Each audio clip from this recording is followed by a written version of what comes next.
नमस्कार साथियों, कैसे हैं आप सभी। आशा करता हूं कि आप स्वस्थ होंगे, सुखी होंगे और प्रसन्न होंगे। इस अष्टावक्र गीता में आपका स्वागत है। यहाँ हम समझते हैं कि किस प्रकार से ज्ञान, बोध, भक्ति और जो भक्ति का स्तर है हम उसे किस अवस्था तक लेके जाते हैं, क्योंकि फिर वो आपके मोक्ष और मुक्ति का जो है साधन बनता है, रास्ता बनता है।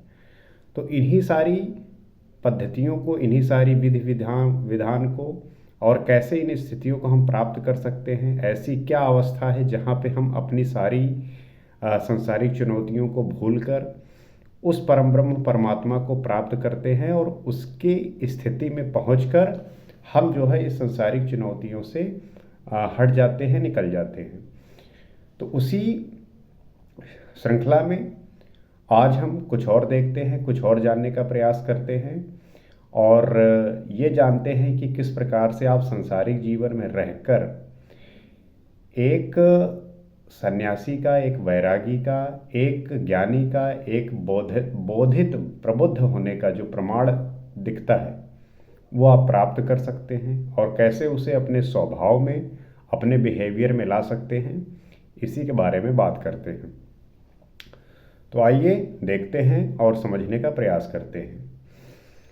मंदः स्वत्वापि तथस्तुना जहाति विमूढ़ताम निर्विकल्पो बहिर्यत्न दंतर विषय लालसा। मंद बुद्धि, अविवेकी आत्मतत्व के विषय में सुनकर भी अपनी मूढ़ता को नहीं छोड़ता। वह यह भी नहीं सोच पाता कि सत्य क्या है, झूठ क्या है, इसलिए वो बाहर से समस्त संकल्प विकल्पों से ऊपर उठने का व्यवहार करता हुआ भीतर से विषयों की लालसा रखने वाला होता है। इस बात को आप निरंतर और डेली लाइफ में देखते होंगे कि बहुत ऐसे व्यक्ति होते हैं जो बाहर से दिखने में तो कुछ और परंतु अंदर से कुछ और होते हैं। ऐसे व्यक्ति आपको नित्य मिल जाएंगे, आपके आसपास देखने को मिलते ही होंगे।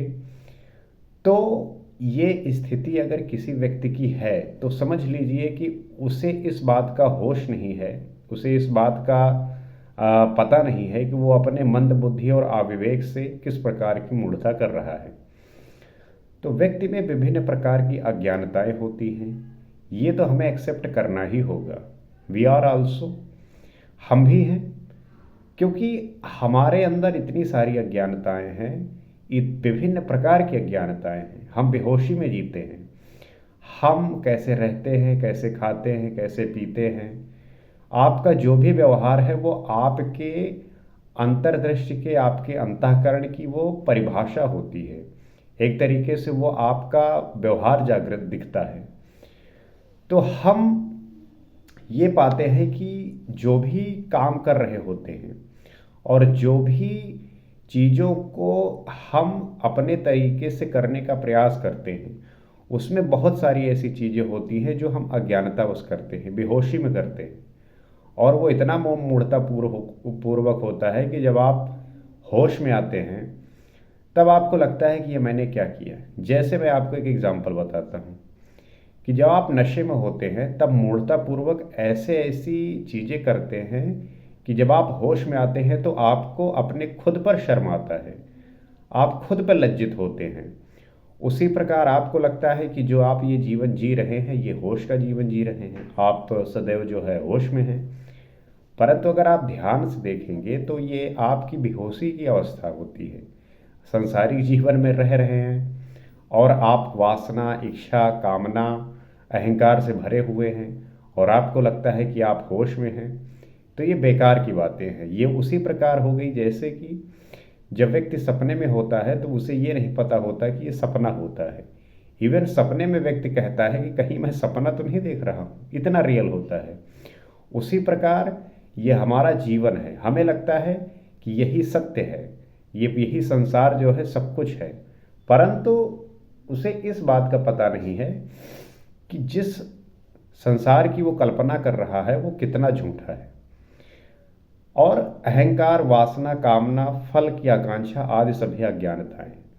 अब अज्ञानता की परिभाषा क्या है? लोग कहते हैं कि जो लोग पढ़े लिखे नहीं हैं वो अज्ञानी हैं, या जो लोग पढ़े लिखे हैं वो ज्ञानी हैं। ये नहीं, अष्टावक्र जी का कहना है कि जिस भी व्यक्ति के अंदर, वो चाहे कितना भी पढ़ा लिखा हो, कितनी भी उसके पास डिग्रियां हों, अगर उस व्यक्ति के अंदर अहंकार, वासना, कामना, फल की आकांक्षा, ये सभी अज्ञानताएं अगर विद्यमान हैं, तो वही व्यक्ति अज्ञानी है। वो चाहे जो भी डिग्री प्राप्त कर रखा हो, चाहे जितना पढ़ रखा हो, अगर ये सारी चीज़ें उसके अंदर पाई जा रही हैं, इसका मतलब कि वो अज्ञानी ही है। और अगर कोई व्यक्ति बिल्कुल नहीं पढ़ा हुआ, अनपढ़ है, उसे कुछ भी नहीं आता, कभी स्कूल नहीं गया, विद्यालय नहीं गया, लेकिन अगर उसके अंदर वासना, कामना, अहंकार और फल की आकांक्षा समाप्त हो गई है, उससे इससे रहित है, तो वही व्यक्ति ज्ञानी है। तो ये फर्क है ज्ञानी और अज्ञानी का। इनकी उपस्थिति में जो भी कर्म, आचरण तथा व्यवहार आदि होंगे, सारे अज्ञानपूर्ण होंगे। जाहिर सी बात है कि जिस भी व्यक्ति के अंदर अज्ञान, जिस भी व्यक्ति के अंदर अहंकार है, अर्थात ईगोइस्टिक व्यक्ति है, ईगो है, और वासना भरी पड़ी है, लोभ है, लालच है, कुछ भी प्राप्त हो जाए, कामना है, इतनी सारी कामनाएं बना रखा है कि अब पूरा दुनिया ही मिल जाए उसको। फल की आकांक्षा है, कुछ भी कर रहा है तो सबसे पहले, करने से पहले सोचने लगता है कि ये प्राप्त होगा तो ऐसा ऐसा हम करेंगे। तो अगर कोई व्यक्ति इस प्रकार से लेके चल रहा है, तो ये जो इसकी उपस्थिति के कारण जो है, सारे कर्म, आचरण, व्यवहार सारे के सारे अज्ञानपूर्ण होंगे। तो जनक निर्मल हृदय वाले होने के कारण ही महर्षि अष्टावक्र का आत्मज्ञान का उपदेश सुनकर ही आत्मज्ञान को प्राप्त हो गए। अष्टावक्र का ज्ञान सुनते सुनते राजा जनक को आत्मबोधित हो गए। क्यों हो गए? क्योंकि उनका हृदय निर्मल था। आपका हृदय कैसा है? आपके हृदय में तो ऐसे ऐसी चीजें भरी पड़ी हैं कि अगर उसको निकालने बैठे तो क्या क्या निकलेंगी, ये तो कहना ही मुश्किल हो जाएगा। तो आपका हृदय निर्मल होना चाहिए, साफ होना चाहिए, शुद्ध होना चाहिए, पवित्र होना चाहिए। परंतु जो मंद बुद्धि वाले प्राणी हैं, वे ऐसा आत्मज्ञान का उपदेश सुनकर भी अपने अंदर के अभिमान, स्वार्थ, लालच, मोह, वासनाओं आदि का त्याग नहीं करता। अब मंद बुद्धि और जो अज्ञानी व्यक्ति हैं, उन्हें अगर ये बात बताया भी जाए तो आत्मज्ञान का उपदेश सुनकर भी अपने अंदर के, अगर उन्हें ये बात बताया भी जाए कि अभिमान करना, स्वार्थ करना, लालच करना, मोह, वासना, इन सब का त्याग करिए, तो भी वो जो है नहीं करते और आत्मज्ञान से वंचित रह जाते हैं। ऐसा मूर्ख अज्ञानी फिर चाहे बाहरी प्रयासों से निर्विकल्प ही क्यों ना हो जाए, फिर चाहे वो ज्ञानी के समान सारे कर्म करने लगे, चाहे वो वासना, अहंकार, कामना आदि को छोड़ने का सारा नाटक कर ले, तो भी वो मन में विषयों की लालसा रखने वाला ही होता है। एक अवस्था होती है कि व्यक्ति को ये सब करने के लिए वो उसे कर ही लेना चाहिए, क्योंकि जब नहीं करता और उसको इस बात का एहसास होता है तो वो बाहर से नाटक तो कर रहा होता है हर चीज का, परंतु मन के अंदर की जो भी उसका लालसा है वो बरकरार रहती है। इसलिए वो व्यक्ति ज्ञानी नहीं बन पाता, क्योंकि उसमें बुद्धि कम हो जाती है। क्योंकि लगातार आप इन्हीं अज्ञानी गुणों, जो अज्ञानता के गुण हैं, उसके साथ रहे हैं, तो होता क्या है कि वो आपका स्वभाव बन जाता है। और स्वभाव परिवर्तित करना इतना आसान नहीं होता, उसके लिए बहुत दृढ़ संकल्प चाहिए। आपके मन का बुद्धि पे इस प्रकार से कब्जा होना चाहिए कि वो जो है किसी भी प्रकार से उस पे जो है हावी ना होने पाए। मंद बुद्धि वाले आचरण को ग्रहण तथा त्याग से ही समझ सकते हैं।